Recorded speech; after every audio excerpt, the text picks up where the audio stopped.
नमस्कार दोस्तों, विशाल एपिक्स में मैं डॉक्टर विशाल शिवरे आप सभी का सदैव स्वागत करता हूं। दोस्तों, जैसा कि मैं एक सीरीज़ बना रहा हूं मेरा ग्रंथ संग्रह, तो उसी सीरीज़ में इसका ये पार्ट 4 मैं बनाने जा रहा हूं। तो दोस्तों, जैसा कि मैं कहता हूं मेरे पास ग्रंथों की कोई कमी नहीं है, ग्रंथ मेरे पास भरपूर हैं और ग्रंथ कहाँ कहाँ से कैसे कैसे उपलब्ध होते हैं ये भी मेरे पास, इसके सारे रास्ते मेरे पास मौजूद हैं। मेरे महाविद्यालय में भी एक लाइब्रेरी है जिसमें कुछ ग्रंथ मैंने मंगवाए थे पर्सनली, और उनको कुछ मैंने डोनेट भी किए हैं और कुछ पर्सनली मैंने महाविद्यालय में भी मंगवाए हैं। तो उन ग्रंथों को भी मैं आपको दिखाऊंगा। इसमें ख़ास तौर से जो वेद शास्त्र पुराण अपने हैं उनको पर्सनली मैंने मंगवाया, तो उन ग्रंथों को मैं कुछ दिखाता हूँ। बाकी कुछ ऑर्डर में हैं वो अभी आ जाएंगे। तो अभी इसी श्रृंखला में हम इस सीरीज़ को आगे बढ़ाते हैं और आप ये पूरा शुरू से लेकर आखिर तक वीडियो देखिएगा, क्योंकि इसके अंदर मैं बहुत सारी ऐसी जानकारियाँ भी दूंगा जिससे आपको पता चलेगा कि इतने ग्रंथ और हैं जो अभी मार्केट में अवेलेबल हैं, जिन्हें आप भी ले सकते हैं, जिनको आप परचेज़ कर सकते हैं, पढ़ सकते हैं, क्योंकि हर व्यक्ति अलग तरह से कुछ ना कुछ पढ़ना चाहता है। तो चलिए शुरू करते हैं अपनी इसी श्रृंखला में। एक एक बुक आपको दिखाऊंगा और आप आराम से उसको देखिएगा कि कौन कौन सी बुक्स मैं आपको दिखाने जा रहा हूँ। देख सकते हैं जैसे कि वराह पुराण, जो मैंने एक बार इसका रिव्यू कर चुका हूँ, ये है। इसके बाद आपका आ जाएंगे अग्नि पुराण देख लीजिए। श्री मार्कंडेय पुराण, इसका भी मैं रिव्यू कर चुका हूँ। इसके बाद एक कूर्म पुराण है, ये कूर्म पुराण मेरे पास।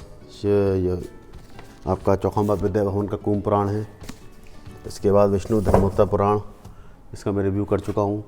मत्स्य पुराण है भाषा टीका सहित। मत्स्य पुराण भी मैंने आपको दिखा चुका हूँ। मत्स्य पुराण ये भाषा टीका सहित मत्स्य पुराण है। इसके बाद आप आएंगे स्कंद महापुराण के अपने 1 2 3 4 5 6 7 8 खंड स्कंद पुराण के हैं। सांब पुराण है, ये आपका रिव्यू कर चुका हूँ। इसके बाद नीचे श्रृंखला में आएंगे आप देखेंगे तो आप ये महाभारत के मेरे पास 6 खंड हैं। ये मैंने खुद पर्सनली यहाँ रखवाया, डोनेट किया ताकि लोग पढ़ सकें, जो भी आए वो व्यक्ति पढ़े। तो ये पूरे 6 खंडों की महाभारत गीता प्रेस गोरखपुर की मेरे यहाँ मौजूद है। इसके बाद ये सुगम गीता है, जो हिंदी व्याकरण से छंदों में जो अपनी गीता सुगम है गीता है, जो पूरे छंदों में चौपाई में गीता बोली गई है। ये भी बहुत अच्छी किताब है, जो छंदों में गीता पढ़ना चाहते हैं वो पढ़ सकते हैं। ऊपर से शुरू करते हैं, जैसे कि ये गायत्री मंत्र महातंत्र है। गायत्री महातंत्र ये अच्छी किताब है जो यहाँ लाइब्रेरी में मौजूद है, देख सकते हैं आप। इसके बाद कल्याणकारक है, ये राष्ट्रभाषा अनुवाद उग्र आदित्य आचार्य कृत है। ये भी बहुत अच्छी किताब है, चौखंबा कृष्णदास एकेडमी की किताब है। ये एक नीति शास्त्री किताब है, ये भी आप लोग पढ़ेंगे तो आपको बहुत मज़ा आएगा पढ़ने में। इसके बाद आपका आता है अष्टाध्यायी के बारे में सभी जानते हैं कि कौन सी किताब है। ये भी पूरे अष्टाध्यायी जितने भी आपके संस्कृत के जितने भी श्लोक वगैरह है, संस्कृत का सीखते हैं, संस्कृत के विषय में आपने पढ़ा होगा तो अष्टाध्यायी में पूरा वर्णन मिलता है। भगवान शिव का इसमें चित्र भी दिया हुआ है, देखिए पूरे शांति संस्कृत हिंदी व्याख्या सहित पूरा दिया हुआ है इसके अंदर। पूरे सीखने के हिसाब से ये किताब पढ़ाई जाती है। अष्टाध्यायी आपने सुना होगा।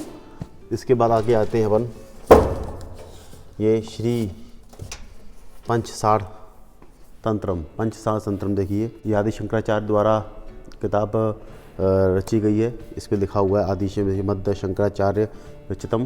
तो ये भी बहुत अच्छी किताब है तंत्र के संबंधित। फिर इसके बाद है षड चक्र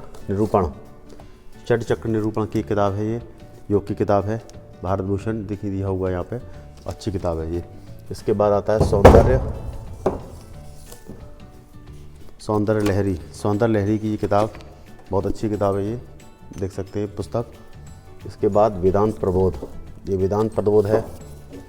ये वेदांतों के विषय में जहाँ मैंने आपको वेद पुराण मैंने जब भी आपको बताए थे तो इसका भी मैंने एक जिक्र किया था, ये भी किताब है। आप कभी मैं उपनिषद और वेदों के बारे में बताऊंगा तो इस किताब का भी जिक्र करूंगा, तो आप ही देखिए। इसके बाद आता है आपका ये अग्नि श्रृंखला में परशुराम कल्प सूत्रम देखिए किताब।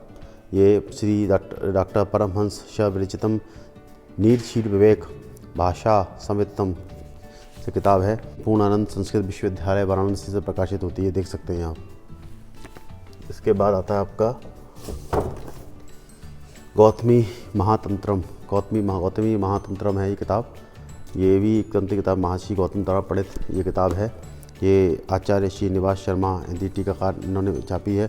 चौखंबा सुभाती प्रकाशन और चौखंबा पब्लिकेशन हाउस ने ये किताब निकाली है। ये भी तंत्र की किताब है। इसके बाद आता है न्याय दर्शन। ये न्याय दर्शन तो आपने देखा होगा। न्याय दर्शन जो है ये भी एक अच्छी किताब है। न्याय दर्शन में ये आचार्य पंडित चित्तनारायण पाठक द्वारा रची गई है किताब, और चौखंबा विद्या भवन से ये प्रकाशित होती है। देख सकते हैं चौखंबा विद्या भवन से प्रकाशित हो रही है ये। इसके बाद मंत्र महोदधि की किताब है। ये तंत्र मंत्रों के विषय में इसमें अच्छे से वर्णन मिलता है। इसके बाद आपका ललिता सहस्त्रनाम है। ये कुलावर्ण तंत्रम की किताब है। इसके बाद अपना ये काली तंत्रम यानी रुद्रचंडी तंत्रम में जो रुद्रचंडी तंत्रम, ये भी बहुत विख्यात किताब है। बहुत लोग पढ़ते हैं इस किताब को। ये भी यहाँ मौजूद है और काफ़ी लोग पढ़ते हैं इस किताब को, और काफ़ी कुछ सीखने लायक इस किताब में से है। काफ़ी ज्ञानवर्धक बातें भी हैं इसमें।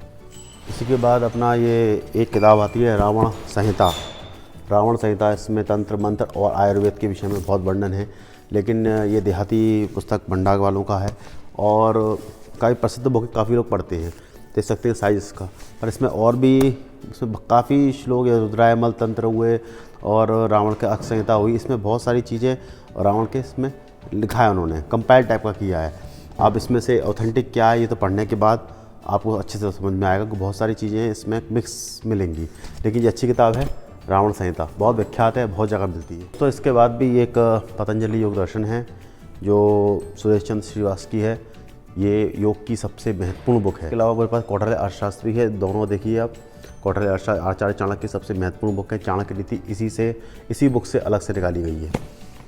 इसके बाद भारतीय दर्शन पर भी मेरे भी जितने भी दर्शन हैं भारतीय के, न्याय दर्शन, चारवाक दर्शन, सारे दर्शनों का ज्ञान इसमें मिलता है आपको। चारों दर्शन इसमें मिलते हैं। बहुत अच्छी बुक है ये। अगर कोई वास्तव में दर्शन शास्त्र में पढ़ना चाहता है तो इस बुक को ज़रूर पढ़े। दोस्तों मेरे पास इसके अलावा और भी बुक हैं जो आयुर्वेद की हैं या दर्शन शास्त्र की हैं, और वेद पुराणों से संबंधित और भी बहुत सारी बुक्स मेरे पास उपलब्ध हैं। तो अगले वीडियो में मैं उन बुक्स को भी आपके समक्ष लेके आऊँगा। आप उनको देखिएगा, समझिएगा और विश्लेषण कीजिएगा क्या आपको चाहिए क्या नहीं चाहिए। इसके विषय में आपसे ज़्यादा कोई नहीं जानता। तो अगली बार फिर इसी मंच पे आता हूँ, फिर वेद पुराणों के विषय में जो भी मेरे पास बुक्स अवेलेबल हैं वो आप तक पहुँचाऊँगा, आपको दिखाऊँगा। तो अब मुझे आज्ञा दीजिए दोस्तों, धन्यवाद।